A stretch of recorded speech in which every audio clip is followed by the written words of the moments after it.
Nagaa fayyaanni Waaqayyoo hunduma keessaniif haa baay'atu. Biyya keessa biyya laateessanii sagalee kana kan daawwachaa jirtan ammallee irra deebi'een jedha. Nagaa badhaadhi Waaqayyoo hunduma keessaniif haa baay'atu jecha guyyaa har'aa kana sagalee Waaqayyoo kanan isinii hiru ana nama Waaqayyoo Daawit Hirphaati.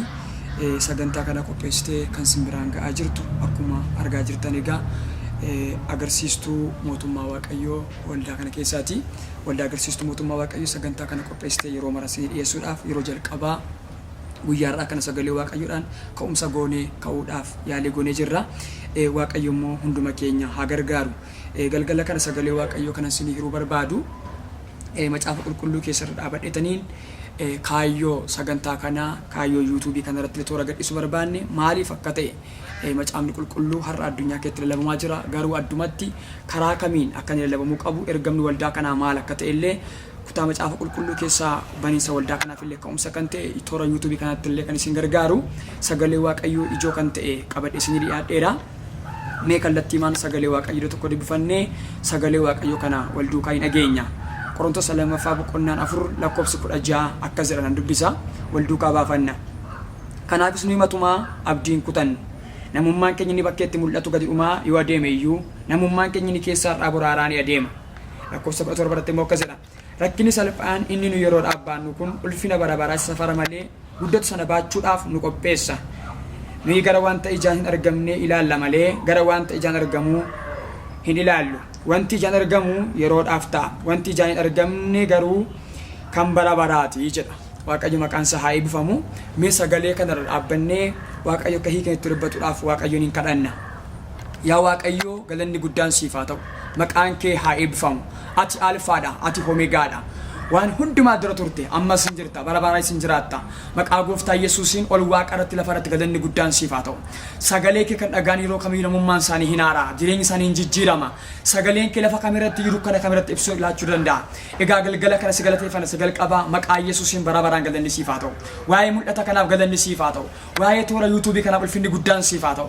Egaa iddoo garaagaraa ta'anii ilaala kan jiran battala kana hulaan sagalee keetti kan baname haa. Amma isaanii kan jijjiire haa ta'u. Egaa namni sagalee kana dhaga'u battala kanaa qabee dhaga'ee yaa Waaqayyo hojiitti akka hiikuudhaaf gargaarsa abbummaa kee duukaa haa ta'u.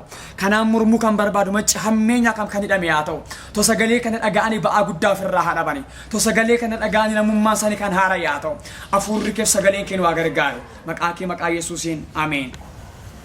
Sagalee Waaqayyo kutaa mammaar dhaabbataniin isinitti dubbachuu barbaada.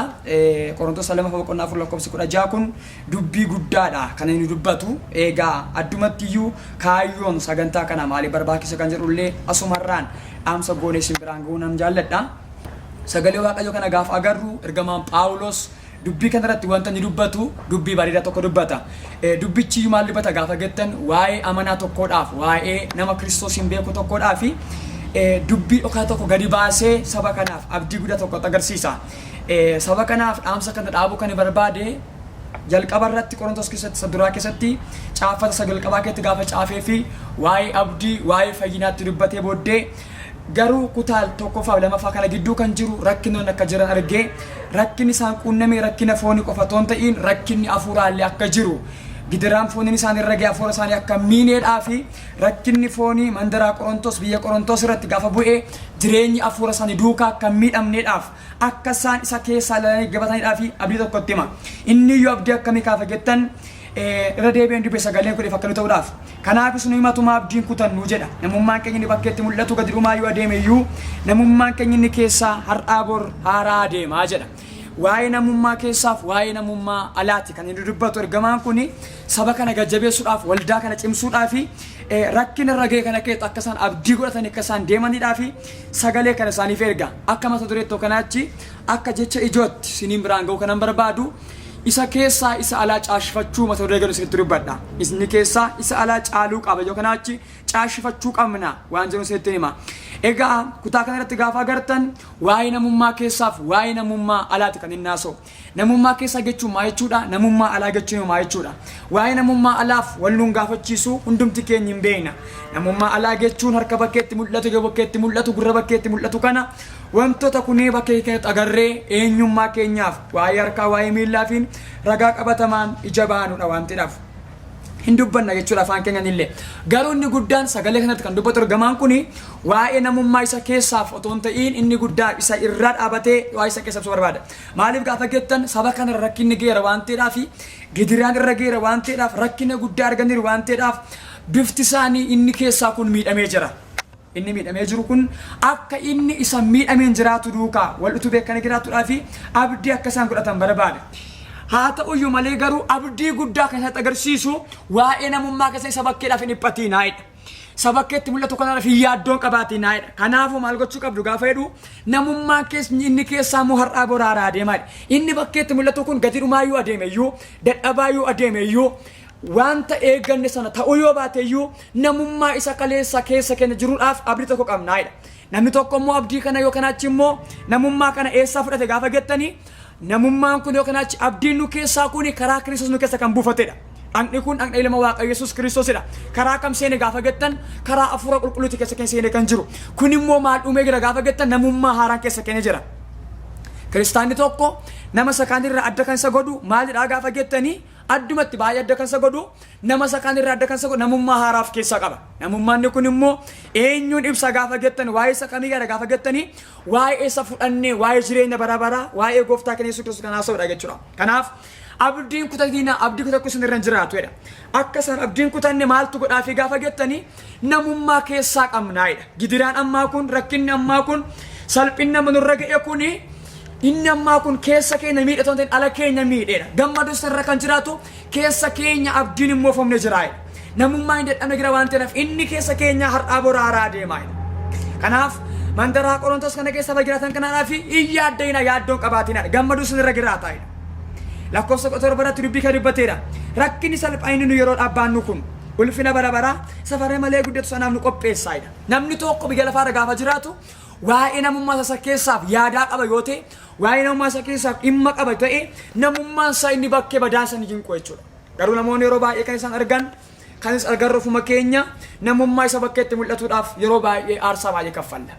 Dibataan haa ta'u, uffannaan haa ta'u, kaawwannaan haa ta'u, kallattii kamiin iyyuu yeroo baay'ee kan nuti qabsoo goonee of gargaarru namummaa keessa kan gaafa jettan dhugaasaa namummaa keessa bakkeetti mul'atuufidha. Garuu ergamaan Phaawulos akkas jedha namummaan keenya inni bakkee nu barbaachisu jechuu komitaroon kana jedhu. Garuu inni guddaan namummaan keenya inni keessa haara'utu irra jiraata. Namummaan keessaa jechuun immoo akka nama isin dubbadhe Kiristoos Yesuusin fudhanneerra waan ta'eedhaaf keessa keetti dhalatee jira jechuudha. Dhaqni haaraan, qaamni haaraan. Egaa dubbachuu kana barbaadu addumatti iyyuu guyyaa har'aa kan irra dhaabbadheetanii waa'ee namummaa isa keessaati. Namummaa isa keessaa kiristaana tokko jalaa du'eera yoo ta'e kiristaanni tokko jalaa jechuu hin dandeenye. Kiristaanni tokko isa keessa qaaqifatu irra jiraata isa alaarra. Amma yeroo baay'ee namoota keenya gaafa argitanii isa alaadhaaf kuulii baay'ee kuullanna. Isa alaa eeggachuudhaaf yeroo eegne yeroo ganamaatti yeroo guyyaatti yeroo galgalaatti nyaata barbaachisaa hin nyaanne. Garuu inni guddaan nyaata kana nyaachuun barbaachisu ta'e hin barbaachisa. Akkuma kana akkuma ala keenya baay'ee dhimminu isa keessa keenyaafis baay'ee dhimmu nurra jiraata. Isa keessa keenyaafis immoo baay'ee ta'a tokko nurra jiraata. Al takka takka namoonni gidiraan gaafa isaan irra ga'u rakkinni gaafa isaan irra ga'u bifti isaanii foonii gaafa du'u isa keessa duukaa ajjeesu. Akkamitti gaafa jettan waan nyaatanii bulan baay'een qaban yoo ta'an wanti gaarii mana isaanii hin jiru yoo ta'e wanti dhugaatii bareedaan keessa isaaniitti hin argamu yoo ta'e mana isaaniitti hin argamu yoo ta'e isa hafuuraas duukaa miidhu kamirraa kan ka'e gadduurraa kan ka'e rakkinni akka duukaa fiigurraa kan ka'e akkas ta'u nurra hin jiraatu garuu nuti kamiree gaafa jettanii namummaa keenya isa keessaaf eeggannoo tokko nurra jiraatu akkamitti rakkina gaafa arginu beelli gaafa jiraatu gidiraan gaafa jiraatu nun eeggannoo gochuun kan nurra jiraatu akkamitti gaafa jettan namummaa keenya isa keessa yaanne gagabaa kan nurra jiraatu. Rakkinni nuti yeroo dhaabbaannu kun jedha ulfina isa safara malee guddatu isa bara baraan nu qopheessaayidha. Namoota baay'ee jalaa kan miidhu yeroo baay'ee rakkinni yeroodhaan mul'atu ulfina bara baraa galaa balleessa. Namummaa yeroodhaan mul'atu namummaa bara baraa galaa balleessa. Mee tokko isinitti hima al takka namoonni takka namummaa umurii waggoota yartuudhaaf biyya lafaa kana jiraannuudhaaf namummaa isa keessaa hin miidhu. Maal gochuudhaaf fayyaduudhaaf fedha isaanii guutachuudhaaf namummaa isa bakkee kana gammachiisuudhaaf. Feeni isaanii kun namummaa isa bakkeedhaan waan ta'eef keetti kan uumamu. Garuu namummaan keenya inni keessas fedha qaba. Amma namummaan keenya bakkee kuni harki keenya kun waan barbaadu qaba. Yeroo nyaatti dhiyaachuuf kaantu dhiqannaa nu gaafata. Ganama gaafa kaanu fuulli keenya dhiqannaa nu gaafata. Kunuunsu nu gaafata. Dhaqni keenya uffannaa nu gaafata. Miilli keenya kophee bareedaa nu gaafata. Akkuma kana namummaan keenya inni hafuuras maal nu gaafata gaafa jettanii uffannaa hafuuraa nu gaafata. Kanaaf namummaa keenya isa keessa qaaqifachuu nurra jiraata. Egaa mandaraa Efesoon kanaafis kanaachi waldaa Efesooniifis dubbii kana fakkaatu dubbata. Maal jedha gaafa jettan Efesoon boqonnaa 3 lakkoofsa 10 irratti. Egaa waa'ee kanaaf jilbeeffadhee abbaanan kadhadhaa'edha. Jilbeeffadheen abbaanan kadhadhaa'edha. Sanyiin waaqa keessa jiraatu fi sanyiin lafa irra jiraatu hundinuu isumaan ni waammata. Sanyiin lafa irra jiraatu, sanyiin waaqa irra jiraatu isuma hin waammataa'edha. Ani waa'ee kanaaf jilbeeffadhee abbaanan kadhadha jedhee booddee lakkoofsa 10 irratti immoo akkas jedha. Waa'ee namummaa keessan isa keessaaf immoo abbaan akka badhaadhummaa ulfina isaatti karaa hafuuraa isinitti humnaan guutamu akka isiniif kennu nan kadhadhaa'edha. Kadhannaan Phaawulos kadhannaa akkamitti gaafa jettan saba kanaadhaaf waa tokko isinii kadhadhaa'edha. Kadhannaan kun iyyuu jilbeeffadheen kadhadhaadha kadhannaa isaa keessaa. Egaa kadhannaan karaa garaagaraa kadhatama. Kadhannaan immoo namummaa isa keessaadhaaf baay'ee barbaachisaadha. Firoottan waa tokko isinitti mun jaalladha ganama kana. Namni tokko namummaa isa keessaa gabbisuu kan danda'u karaa kam gaafa jettan addumatti tokkoof tokko Waaqayyoon kadhachuudha. Maaliif ergamaan kun waa'ee namummaa isaanii kanatti dubbatu dura jilbeeffadhee abbaanan kadhadhaa'edha. Waa'ee maaliif kan kadhatan kan jiru immoo tokkodha. Waa'ee isa waaqarra jiru isa lafarra jirudha. Kun immoo kanuma isaati jedha. Kana jechuun maalidha gaafa jettan siniiniika. Itti fufee maalidha? Waa'ee namummaa keessan isa keessaadhaaf immoo abbaan badhaadhummaa ulfina isaatiin karaa hafuuraa karaa kamiin karaa hafuuraa. Namni tokko nyaata gaarii qaba yoo ta'e alli isaa kun hin bareeda. Mana isaa keessa waan guutuu jira yoo ta'e badhaadhaadha yoo ta'e sooressa tokko lafarratti qaba yoo ta'e duressa yoo ta'e namummaa isaa bakkee kana uffisuudhaan nyaachisuudhaanidha. Qalee nyaachisa namummaa isaa, ijoollee isaa nyaachisa, ofii isaa nyaachisa. Badhaadhaa yoo ta'e akkuma kanaa anis ulfina isa badhaadhaa ta'e ayyaana isa badhaadhaa ta'e maalan godha Waaqayyoon isinii kadhadhaa'edha. Haleluuyaa. Maaliif gaafa jettanii jireenya hafuuraa isaanii kanadhaaf akka isaan guutamaniidhaaf namummaan isaanii ni keessa ka'uudhaaf waa tokko isinitti himu sooressa olaanaa qabdan tarii isin sooressa ta'uu dandeessu akkuma kana mana keessan keessa jira yoo ta'e foon keenya waan barbaachisaa hin jiru yoo ta'e garuu rakkataa ta'a jechuudha. Miidhamaa ta'a qaamni keenya ni bakkee kun akkuma kana isa keessaaf nyaata kan ta'u ergamaan Phaawulos siniin kadhadhaa'edha. Maalimmoo kadhadhaa eenyu bira gara badhaadhummaan kun yookaan isin kan gargaaru namummaa kan isa keessaa kana kan gargaaru hafuura Waaqayyoon isinii kadhadhaa humnaan guutamuun isinii kadhadhaa. Nuti illee kadhannaa dhuma kanarratti Waaqayyo irra galgala kana waaree guyyaa kana saayitii kana maal godha gaafa jettanii namummaa keenyan kaasa. Amma gaafa wal duuka kadhannullee amantiidhaan kadhachuun dura jiraata. Kanaaf Efesoon kanaaf gajjabina guddaa inni kennuuf kadhannaa ni kadhatee kadhannaa akkamii gaafa jettanii kadhannaa waa'ee guddina kadhatee fi miti sagal qabaa. Kadhannaa akkamii gaafa jettan kadhannaa namummaa isa keessaati. Mi'as deebinee waa tokko dubbannu har'a namummaan keenya inni keessaa kanaaf eenyutu dhimmaa jira. Namoonni baay'een keessa beekuu ibsuu dandeenya. Keessa keenya namummaa biraan akka hin jirre. Namni tokko kiristaanii tokko namummaa isaanii keessa du'eera taanaani hin jiru namichi kun. Jireenya fooniin jiraachuu danda'a. Nuni immoo warra kan irraa adda kan nu godhu nuti ayyaana Waaqayyoo duukaa hojjenna waan ta'eedhaaf. Hafuura Waaqayyoo wajjin jira waan ta'eedhaaf. Hafuurri Waaqayyoo immoo nu keessa kan jiru karaa kam gaafa jettanii namummaan keenya inni hafuuraa yoo jiraate. Namummaan keenya hafuuraan jiru yoo ta'e namni tokko jireenyatti hin jiru jechuudha. Kana waaree kana du'aa ka'umsa hafuuraa nuti otoo jiraatan yeroo kana. Namummaa keenya dhabee kan jiru. Namummaa keenya mudhukee kan jiru. Iddoo gara garaa kan jirtan. Tarii warri kaan iddoo garaagaraachuu dandeessu. Tarii warri kaan immoo iddoo garaagaraa teessanii hordofuu dandeessu chaanalii kana. Garuu addumatti waan isinitti hima. Battala kana hin kadhanna hin ka'a namummaan keenya. Warra kaaniif galgala ta'uu danda'a. Warra kaaniif ganama ta'uu danda'a. Warra kaaniif guyyaa ta'uu danda'a. Garuu addumatti waan isinitti hima battala kana. Ka'uutu irra jiraata namummaan keenya. Hin ka'u yoo ta'e galma ga'uun irra hin jiraatu. Nuni biyya lafaa kanarratti deemaa jirra waan ta'eedhaaf. Gara eessaatti gara mootummaa Waaqootti deemaa jirra waan ta'eedhaaf. Ergaan guddaan sii dabarsuu warra galgala kana namummaan keenya inni keessa ka'uutu irra jiraata. Waa'ee namummaa keessatti yaada al takka. Namummaa keessa jechuun harka kana keessa harka kan biraan jira. Ija kana keessa ija kan biraa jira. Waaqayyo ija keenyan banu yoo ta'e gattiin bara ilaaluu hin qabnu. Waaqayyo ija keessa hin banu yoo ta'e waa'ee baroota ilaaluu hin qabnu. Namni tokko immoo ija banamaa qabu raayyoonni kan jennu iddoo finnee qabnu nuti. Kun eessa ka'e gaafa jettan namummaan keenya safuuraa yoo jiraate. Namoonni baay'een igi isaanii banamee maaf deebi'ee duuda maaf deebi'ee jaama gaafa jettanii harki isaanii jireenya tajaajila galqabee kee maaf dhaaba gaafa jettanii namummaan hafuura gaafa du'ee jechuudha. Garuu ati kiristaana taanaani namni harka qabu hojjechuun dadhabu hojii foonii. Akkuma kana namummaan hafuura nu keessa jiraannaan hojjechuun dadhabdu ati. Har'a galgala asitti hima. Fooniin haa ta'u hafuuraan yeroo kana battala kana sagalee kana dhagaa kan jirtan dhaggeeffadhaa. Dhugaa tokko isinitti hima. Otoo hojjechuudhaan barbaadanii hojii kan abdan otoo deemuu barbaadanii deemuu kan dadhabdanii waaree kanan kaatu yeroo kanan kaatu narraa jaan. Maaltu sin kasa gaafa jettan namummaan keessaniin ka'a waan ta'eedhaaf nan kadhadhan illee amma abbaa nan kadhadha gilbeeffadhe waa'ee keessanii fedhe nan amana Waaqayyo mana keessan duukaa hin kaasa jireenya keessan duukaa hin kaasa amantii keessan duukaa hin kaasa tajaajila kan addaan kutan illee duukaa sinii kaasa Waaqayyo galgala kana. Al takka takka akkasin turre ayyaana koo jechuu dandeessu sin kaleessa tajaajilli koo akkasin turre kadhannaan koo akkasin turre jechuu dandeessu. Har'a galgala garuu kadhannaa hin deebisa waan ta'eedhaaf. Kadhannaa maal fida gaafa jettan badhaadhummaa hafuuraa fida waan ta'eedhaaf. Oh haleluuyaa. Badhaadhummaa hafuuraa fida. Hin kaanamummaan keessan harki keessan duukaa hin kaa iji keessan duukaa hin banama gurri keessan duukaa hin saaqama waaree kana. Maaliif gaafa jettan namummaan nama tokko yoo jiraate mee waa tokko sirriitti hima namni tokko foonumaan jiraataadha yoo ta'e hin hojjeta miti hin milkaa hin ilaala argee deema. Hin dhagaa adda baafata namummaan isaa yoo du'e nam tokko hin jiru namni tokko. Kanaaf hafuurri waaqayyoodha karaa badhaadhummaa isaatiin isin keessa akka buufatuudha. Ulfina guddaa akka isinitti agarsiisu humnaan guutamu isinii kadhadhaadha. Namni tokko humnaan yoo guutame namummaan isaan ka'a. Taanni biyya lafaarraa adda akkasa godhu Kiristoos duukaa hojjeta waan ta'eedhaaf. Kanaaf firoottan koo biyya lafaarra gaafa deddeebinu deemsarra jira nuti. Deemnee galma ga'uudhaaf immoo miilla qabaa kun irra jiraata. Miilla isa kan miilla safoonii kana miti. Miilla isa kan hafuuraa. Namummaa isa kan hafuuraa qabaa kun irra jiraata. Jireenya bara baraa ga'uudhaaf. Jireenya hafuuraa kun immoo namummaan hafuuraa kun immoo libsii gaattira kan inni geeddaramu. Waaqayyo maqaan isaa eebbifamu. Yeroon kun yeroo itti amma ka'umsaa nuu ta'a. Egaa waldaan kun dhaamsi ishee inni guddaan maalidha gaafa jettan inni guddaansa namummaa hafuuraa jechuudha. Namummaan hafuuraa du'ee jira. Namni baay'een hin beeku iyyuu. Na keessa namummaa haaraan jira jedhee kan amanuun jiru baay'eensa. Jira namni amanaa jiru hin jiru. Garuu dhugaa tokko sitti nama qaafatu jedha waan ta'eedhaaf. Namummaa haaraan si keessa gada. Inni kun eenyu gaafa gattu qaamni Yesuus si keessa buufateera. Kiristaanni tokko amma deemaa jira gara mootummaa Waaqayyootti. Tarii ardii jirtu keessa socho'aan jira jechuu dandeessa. Biyya jirtu keessaan adeemaan jira jechuu dandeessa. Garuu deemaa jirta halkanuun deemta guyyaayyuun deemta. Maaltu deema gaafa jettanii yeroo keenya duukaa deemaa jira. Yeroo Waaqayyo duukaa addunyaa kanarratti gaafa goolamnu dhaqnee galla waan ta'eera mirga Waaqayyo baatti. Kanaan immoo deemnee galma ga'uudhaaf miilla keenya fooniin akkuma hojii keenyaadhaaf deemannu gara mootummaa Waaqayyootti gaafa deemnu miilli keenya hafuuraa giraakkutu irra jiraata. Nan amana ameen jedhee fudhadhu Waaqayyo namummaa kee hin kaasa. Dhugaadha. Namummaa kee hin kaasa Waaqayyo. Namummaan nama tokko hin ka'u yoo ta'e inni du'aadha. Ka'uutu irra jiraata.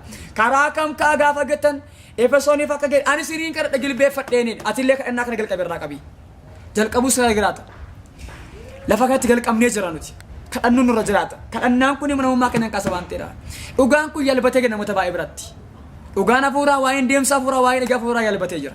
Kanaaf otoon arguun dadhabee kan jettan jiraattan otoon dhaga'uun dadhabee kan jettan. Isin akkas jedhe Waaqayyo waaqarraa.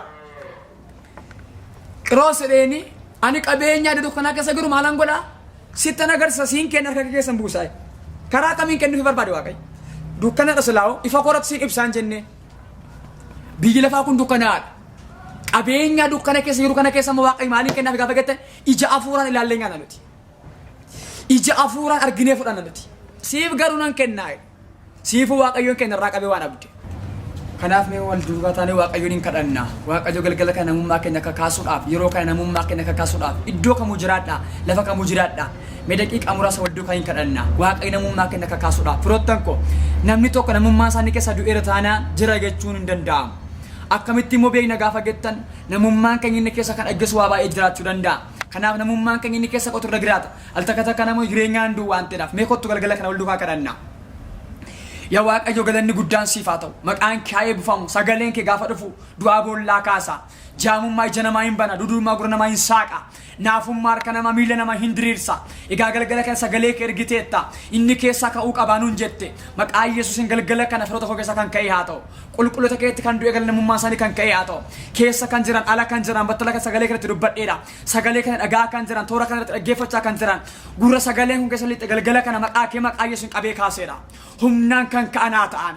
Humnaan kan ka'anaa ta'an. Namummaa isaanii keessa kan dadhabe. Rakkina biyya lafaarraa kan ka'e. Tigilii wal'aansorraa kan ka'e. Jireenyaa fiigurraa kan ka'e. Barbaaka jireenyaarraa kan ka'e. Namummaan isaanii kan du'e. Jilbi isaanii kan laafe. Waan godhan kan walalan battala kana. Maqaa Yesuusin kan ka'anaa ta'an. Maqaa Yesuusin kan ka'anaa ta'an. Egaa akka jedhe miti ergamaan kun ani isinii kadha jilbeeffadhee gare anis battala kana isin kadhadha maqaa gooftaa Yesuus Kiristoosin harka koo gara keetti ol kaaseera obboleessa kana abboota harmoota galgala kana waaree guyyaa kana maqaa Yesuusin kan ka'anaa ta'an iddoo jiranii kan ka'anaa ta'an saayitii kana dubbadheera namummaa isaa inni keessa kan ka'e haa ta'u Yesuusin kan ka'e haa ta'u akka isaaniin kaaneedhaaf irra qiisee kan jiru dukaakiin waaroo hamaa kan irraa kan rukutame haa ta'u namummaan isaanii ariifatee haa ta'u duukaa jireenya isaanii kaaseera duukaa mana isaanii kaaseera duukaa bultoo isaanii kaaseera duukaa ikoonoomii isaanii kaaseera humna kee wajjiniin ta'e maqaa Yesuusin ameen. Egaa sagantaan kun yeroo mara toora yuutuubii agarsiistuu chaanaal irratti isinii darba. Bakka argamsi keenya magaalaa Amboo irratti argamna. Kanaaf waldaa agarsiistuu mootummaa Waaqayyoo kana qopheessanii dhiyeessaa jira. Yeroo mara nu duukaa bu'aa. Waa'ee mootummaa Waaqayyoo wal duukaa hin baranna. Sagantooleen garaagaraa hin gadhiifamu. Addumatti iyyuu sagantaan kun egaa yeroo haaraadha. Agarsiistuu chaanaalii kanarratti subscribe gochuudhaan miseensa maatii Waaqayyoo kana taatanii sagantaa kana duukaa karmaattan galata Waaqayyoon isin affeera. Eebbifamaa hafaa jiraadhaa. Shaalom. Kambori sabeka jabat lubuko lufinan ega galma kobeka galma kobeka galma kobeka galma kobeka galma kobeka galma kobeka ani froman kabu bi la faduka ani froman kabu bi la